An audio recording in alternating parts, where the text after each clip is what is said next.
भोजपुरी संगीत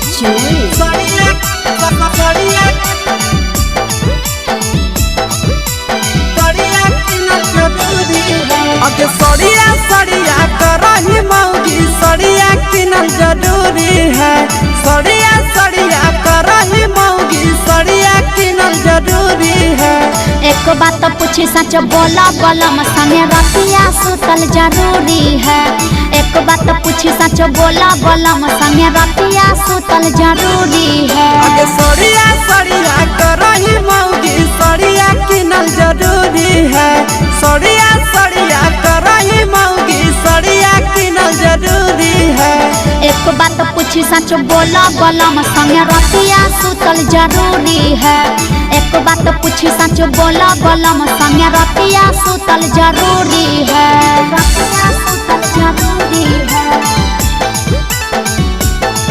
रतिया सुतल जरूरी है।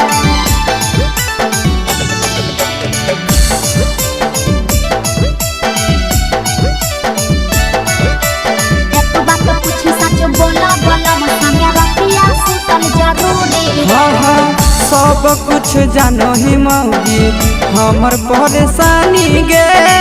सब कहे करही मौगी इतना फुटानी गे। फुटानी के की बात है जी? हाँ हाँ हर बात कहला करब ना बैठा हो ढंग जी। एहे रहन पर पिया होई गेलियै तंग जी।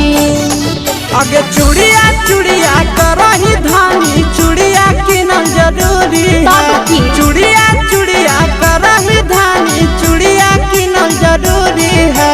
एक बात पूछी सच बोला बलम संगे रतिया सुतल जरूरी है।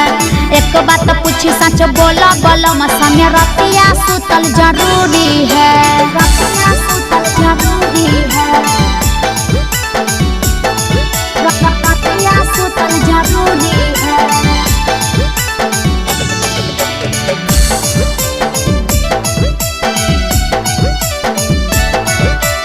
एक बात पूछी सच बोला बलम संगे रतिया सुतल जरूरी है। हाँ हाँ काहे तरसा वही धानी इतना हमर मन के पड़ी जाइत लोर तोरा आशीष नंदन के।